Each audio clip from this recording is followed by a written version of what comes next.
Well, I'm delighted now to be joined by Chao Lu, who is the co-founder of Avenue 51. Chao, thank you very much indeed for joining us. You've had a very busy few weeks. Well, good morning, David, and thank you very much. Yes, it's been a extremely hectic 3 weeks now, leading up to Singles Day, and we run multiple Tmall stores, and all of our brands have done very, very well for this year's Singles Day. Well, perhaps maybe we can start by helping us understand a little bit about what your role has been at Avenue 51 in enabling a lot of European brands to participate in the biggest 11/11 shopping festival we've ever seen. Sure. So, David, so Avenue 51, we're there to help European brands to access the Chinese market. And of course, in doing so, Tmall and Alibaba is an extremely important part of that process. We have four pillars within Avenue 51. Number one is the sales channels, and that's what Alibaba and Taobao and Tmall allows brands to deliver. And number two, we assist with the marketing. Then it's IT integration and logistics. And then it's about really talking to the brands, advising on what they should be doing, where they should be investing, and where they should be putting their resources.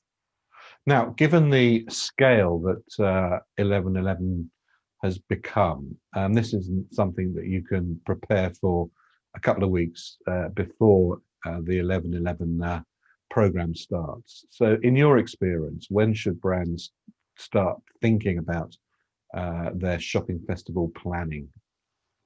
Absolutely. Well, David, so to tell you the truth, we've finished Singles Day. We're now already considering Singles Day for next year. You don't even get a day off, Chao.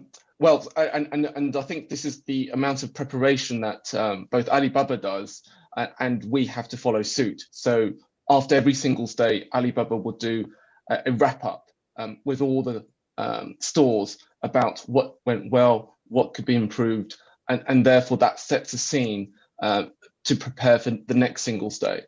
But I think for newer brands, we would strongly recommend start considering it after June, because the process, the more time you have to prepare, the better resources Alibaba can provide, and the better you're prepared. As an example, when you're thinking about the Singles Day, you need to look at what are your key products that you want to promote. China being a population of 1.3 billion is vastly bigger market than most of the European brands that we serve. So therefore, if the Chinese consumers really like one of your products, it can sell extremely quickly. So therefore, preparation and preparing your key products is one of the key, I think, one of the key things that brands need to think about. And I suppose that preparation is everything from securing raw materials to production and to packaging and clearly shipping, and then obviously marketing. Absolutely. And David, we work across multiple categories, including health, food, luxury, and for a lot of these brands, they need 3 or 4 months to prepare from raw material, and then from Europe to ship to China, you need to give another two months. So when you work backwards, actually, it doesn't sound that crazy to start preparing now. But I think for newer brands, if you start preparing in June, you will be able to have a good, successful Singles Day. Now, I often shop at Waitrose. I understand that Waitrose also has participated this year in 11/11, and you've been helping and advising them. Can you tell us a little bit about the Waitrose 2020 11/11 story? Yeah, so we've been working with Waitrose for 4 years now, and they participated in Singles Day as soon as they started on Tmall, and so for this year, we have a Waitrose flagship Tmall store. We also use Alibaba's Taobao system and also Tmall supermarket. So the way we look at Alibaba is that they have a fantastic ecosystem. So it's not just Tmall within the Alibaba system. Tmall is the flagship. It's where consumers will find out about the brand story and on the Tmall flagship we have a greater SKUs on the flagship store, whereas on how we use Taobao is to discover new products within Waitrose that Chinese consumers may be interested in. So we use Taobao as a test and learn, whereas with Tmall Supermarket is when we discovered a product that consumers like, and we put it onto Tmall Supermarket to really expansionate or expand the consumer reach. As an example, Waitrose honey, we sell more Waitrose honey in a month in China than Waitrose does in a year of their set honey. And we started on Taobao and through live streamers, and we realized that the Chinese consumers really liked the Waitrose set honey. So we then promoted it to the Waitrose flagship store on Tmall. And again, that did very, very well. And then we put it into Waitrose, into the Alibaba supermarket. And then sales just went through the roof. So I see what you mean in terms of making that entire ecosystem work. You know, from a test and learn sort of environment, right the way through to ensuring that the right SKUs and the right products are in the right places. Plus, I suppose the brand building work done on Tmall. You mentioned live streaming. Looking back at this year's 11/11, that's very early to do that. I think live streaming is going to be the sort of the defining element of 2020 Singles Day and the overall shopping festival. You're running a whole series of stores and advising a lot of European brands on their presence. What's your experience with live streaming, and what should European brands know, learn, and understand to make use of this amazingly now new, powerful sales tool? Sure. So and David, we started live streaming 4 years ago. So and in fact, in the UK, we did the first live stream from the UK to China, and that was at the Waitrose King's Cross their store at King's Cross. I know that store very well. Yes, yes, and you know they've got a bar, and also they've got a jazz band playing. Indeed, yes. So it's a fantastic atmosphere, and that's what I think what a live streaming can do for brands is that it brings the Chinese consumers much closer to the brands, and they can really feel the environment and what Waitrose stand for in the UK, and that's what we do extensively with brands, and I think this year has been the explosion of live streamers, and how we use live streaming is in two parts. So number one, we have live streamers who are based in the UK, and they allow they bring the brand much closer to the Chinese consumers, and they're there to set the scene and build the brand. And we also have used live streamers in China where they are we call them C to B. So they are consumers who have experienced the brand's product and they really like it, and they go on to live streaming to promote about it. So there's no better way of promoting a brand than a happy customer. And I think the beauty of live streaming is that how the brand is being communicated to the consumers is different from each live streamer, and because usually the live streamers have their own fans, so their fans really resonate and trust what the live streamers is talking about or promoting, and therefore conversion sometimes can be very, very good. Now, for many brands, live streaming feels rather scary. What's your advice for people? Just give it a go, give it a try, see what happens. Yeah, so in China there are different types of live streamers.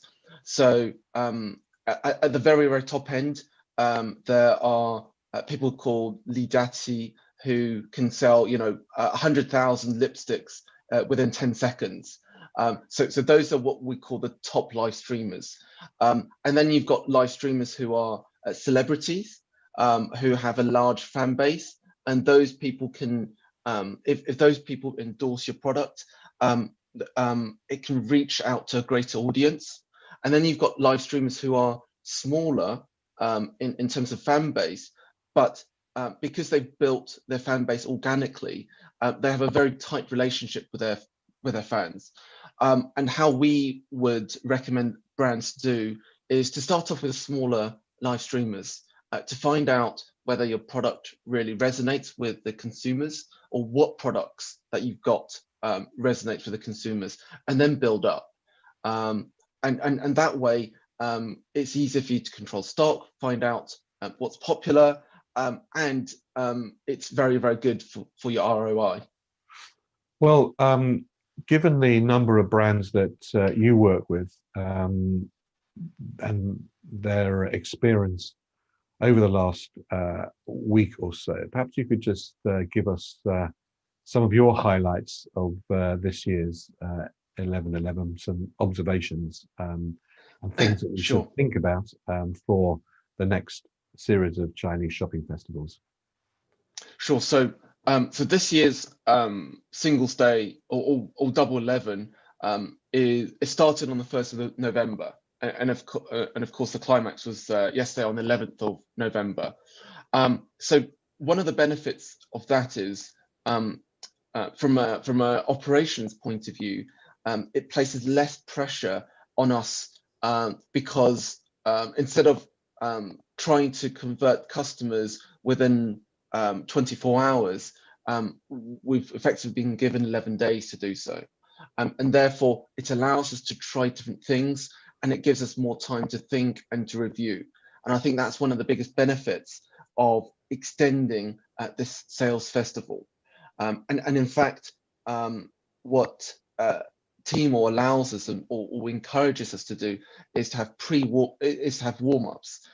So by mid October, we've effectively started to promote and to try out various live streamers and different places to advertise, and in order to find out where the consumers is at.